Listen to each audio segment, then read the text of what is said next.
On commencera par le grand saut. Pourquoi? Parce que je considère cette activité comme un bond.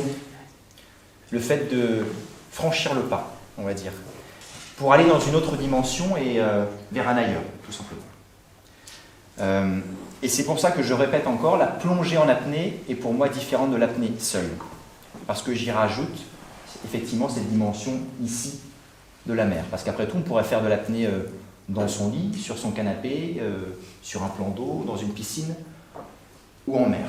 Mais cette mer, du coup, a vraiment un impact très très important pour notre discipline. Et je vais d'abord commencer par vous décrire notamment l'apnée en elle-même. Arrêter sa respiration, c'est prendre le contrôle d'une fonction nerveuse végétative, la respiration, qui est en fait contrôlée nerveusement dans le bulbe rachidien, au niveau du tronc cérébral.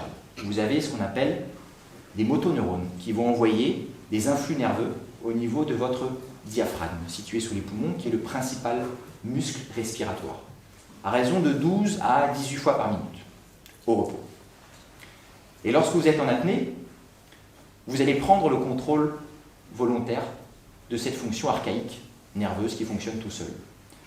On ne respire pas, on ne pense pas à respirer dans la vie de tous les jours. Lorsque l'on fait un travail intellectuel, lorsque l'on dort, heureusement, lorsque l'on fait un effort, celle-ci s'adapte automatiquement. Et là, par la volonté, vous allez prendre le contrôle de ce processus qui fonctionne tout seul. C'est pas rien. Avant que celui-ci ne reprenne le contrôle de votre volonté et vous amène à re-respirer en vous envoyant des signaux qui veulent dire tout simplement « il faut que tu reprennes ta respiration ». Donc on joue en fait sur cette ambivalence de prendre le contrôle sur quelque chose d'archaïque qui fonctionne tout seul.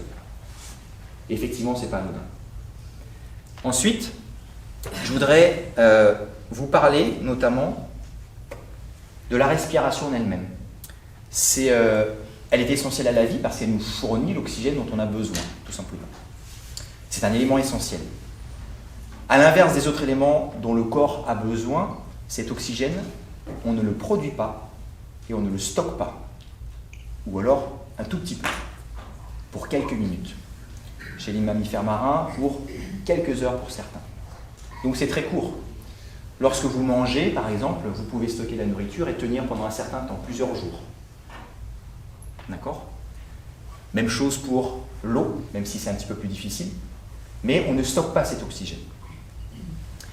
Ça veut dire que respirer, c'est un acte de confiance. Vous devez être convaincu que vous avez toujours de l'oxygène à disposition. D'accord? La respiration, elle se vit au présent. Et elle n'a que faire de la peur du lendemain et du besoin de mettre de côté. Ce n'est pas possible.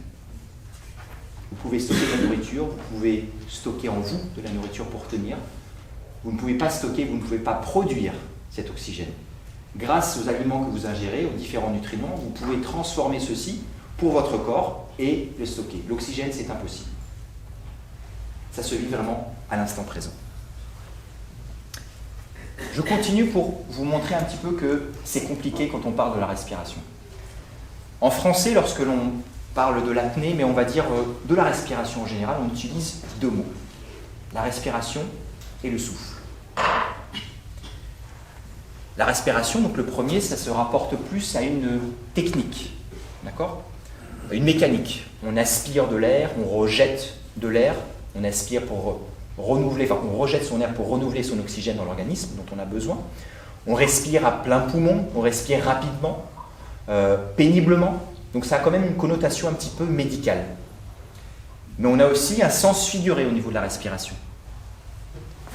Par exemple, on peut respirer la joie. On peut aussi marquer une pause lorsqu'on demande de respirer. Et dans un style soutenu, par exemple, c'est sont consacrés à quelqu'un. D'accord ? Balzac disait, là c'est mon père qui va être content parce qu'il est prof de français. Se consacrer à un être, c'est s'absorber dans lui et ne respirer que de son souffle. Pour vous montrer le sens figuré de ce mot-là. Le deuxième, donc le souffle, rapporte aussi à la technique. D'accord ? On parle par exemple du bruit d'une explosion. On parle aussi d'expression avoir le souffle coupé, manquer de souffle, le deuxième souffle dans un sport. D'accord ? Et puis très rapidement, en fait, on l'utilise aussi pour son sens figuré. Le souffle divin, le souffle de vie, le souffle de l'écrivain, en fait, sa capacité d'écrire. L'esprit souffle, le souffle de bonté. Dans les autres langues, je ne vais pas les énumérer, mais on a aussi cette ambivalence. Et j'utiliserai notamment le mot que beaucoup d'apnéistes ou même de personnes qui pratiquent le yoga connaissent, c'est le prana. Le prana qui correspond également au souffle, mais également au souffle de vie qui fonctionne, qui est présent dans l'endroit où l'on est et qui pénètre à l'intérieur de nous. Donc dans les autres langues aussi, on a cette ambivalence et on ne sait pas trop, en fait, un peu comment se positionner.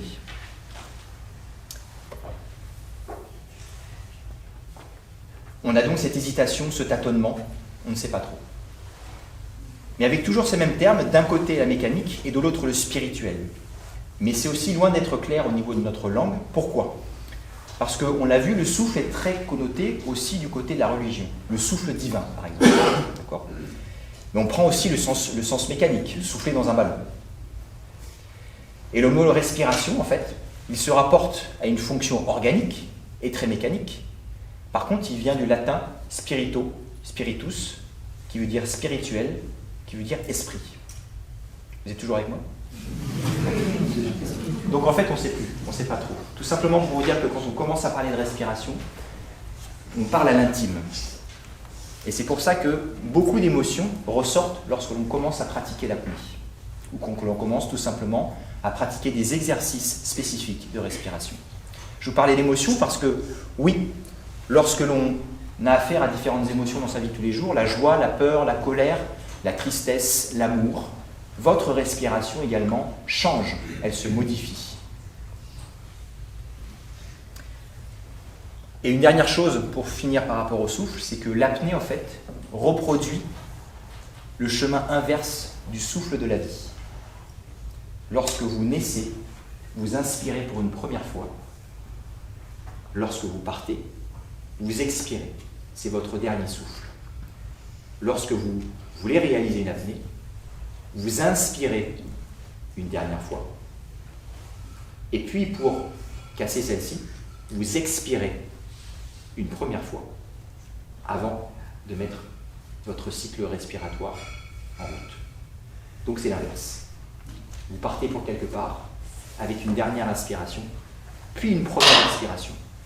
L'inverse du chemin de la vie. Ensuite, je vous ai parlé de la mer, notamment. Et pour moi, en fait, la mer, c'est un milieu physique hors norme. C'est 71% de la surface du globe, qui est pourtant méconnu par rapport au grand public et même aux scientifiques. Il est de commune mesure de dire qu'on connaît mieux la surface de la Lune que le fond des océans. C'est un milieu aussi qui est 800 fois plus dense que l'air, qui au niveau moléculaire est très instable. Lorsque je suis par exemple sur la terre ferme, je me déplace dans l'air mais je prends appui sur terre. Lorsque je suis sous l'eau, j'évolue dans l'eau mais je prends également appui sur l'eau. C'est un milieu qui a aussi une réfraction au niveau des ondes lumineuses qui est très très importante. On perd un certain nombre de couleurs dès que l'on commence à s'enfoncer dans les profondeurs de la mer. C'est un milieu aussi qui, par rapport à cela, vous empêche de voir normalement. Si vous mettez la tête dans l'eau, les yeux ouverts, sans rien sur vous, vous voyez trouble. Vous avez une vision hypermétrope.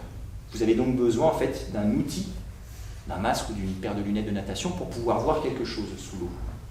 Donc ce milieu est quand même très important, hors norme par rapport à nous. Il y a aussi ce qu'on appelle la pression hydrostatique, qui est en fait la pression qui englobe tous les corps lorsqu'ils sont immergés. Et cette pression hydrostatique, elle augmente de 1 bar tous les 10 mètres. Dans cette salle, nous avons 1 bar de pression atmosphérique. Lorsque vous allez vous retrouver simplement à 10 mètres de profondeur, vous aurez donc ce bar de pression, plus le bar correspondant à 10 mètres, vous aurez 2 barres de pression qui s'exercent sur vous. À 20 mètres, vous aurez 3 barres. À 30 mètres, vous aurez 4 barres. À 100 mètres, vous aurez 11 barres, 11 fois plus de pression sur vous, qui s'exercent sur votre corps, qui heureusement est fait quand même d'un certain nombre d'éléments, on va dire, incompressibles, les eaux, le liquide, mais qui a aussi un certain nombre de cavités aériennes qui sont déformables. L'oreille moyenne avec le tympan, la cage thoracique, qui a la taille d'une orange lorsqu'on est à 100 mètres de profondeur. La taille de vos poumons est 11 fois plus petite lorsque vous êtes à 100 mètres de profondeur. Pourtant, vous avez toujours de l'oxygène, toujours de l'air. Mais c'est une déformation que l'on doit accepter lorsque l'on descend au fond de la mer. Parce qu'on n'a pas, au final, une réserve d'air dans une bouteille de plongée qui s'adapte à la pression et qui vous envoie de l'air pour respirer à ces grandes pressions. Donc du coup, votre organisme et votre cage thoracique se rétrécit. Ça implique, effectivement, de s'entraîner pour pouvoir supporter cela. Et puis en fait, se déplacer dans ce milieu, c'est un petit peu comme voler, parce que vous avez la concurrence entre deux forces majeures. Sur Terre, j'ai surtout la gravité, en fait, qui me maintient notamment en contact avec celle-ci. Et après, j'ai les forces de frottement qui sont autour de moi, dans l'air, qui sont assez faibles. Lorsque je suis en train de marcher ici, plus importante lorsque je cours ou que notamment je fais du cyclisme. En mer, vous avez notamment la poussée d'Archimède, qui est une force verticale inverse à la gravité. La gravité vous entraîne vers le fond, la poussée d'Archimède vous maintient à la surface. Donc deux forces verticales opposées, avec lesquelles il faut jouer pour évoluer dans ce milieu. Tantôt vous avez, suivant la profondeur que vous atteignez, la gravité qui va l'emporter, vous allez sombrer, vous allez couler. Tantôt vous allez remonter grâce à la poussée d'Archimède et votre flottabilité. Donc il faut être amené en fait à jouer l'ambivalence de ces deux forces pour pouvoir évoluer dans ce milieu. Et au final, c'est un peu comme un vol d'un oiseau. Lorsque l'on est sous l'eau, on a parfois l'impression de voler. Ensuite, pénétrer dans ce milieu, ça peut se faire de deux manières. Soit par l'action, par rapport au fait d'aller dans ce milieu, soit par la soumission, parce que ce milieu est hors norme. Et je vais vous montrer notamment des verbes d'action qui sont assez forts. Si je suis sur l'envie, la volonté, sur l'action, je vais m'immiscer, je vais évoluer, je vais visiter, je vais explorer, naviguer, pénétrer, se glisser, s'infiltrer, s'insinuer, se faufiler, s'introduire, s'immerger.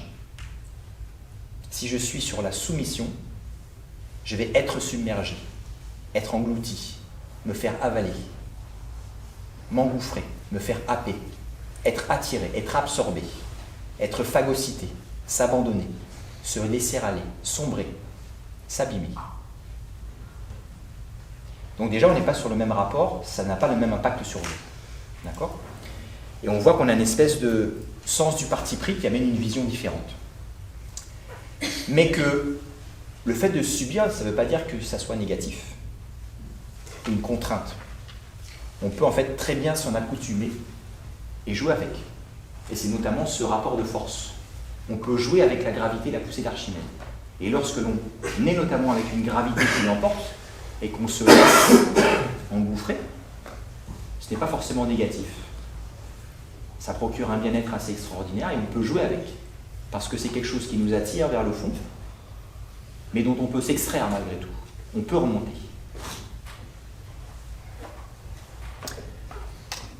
Ensuite, évoluer dans la mer, c'est aussi apprendre à évoluer dans un autre milieu, certes, mais c'est aussi un milieu dans lequel il y a toutes les projections fantasmatiques de l'homme.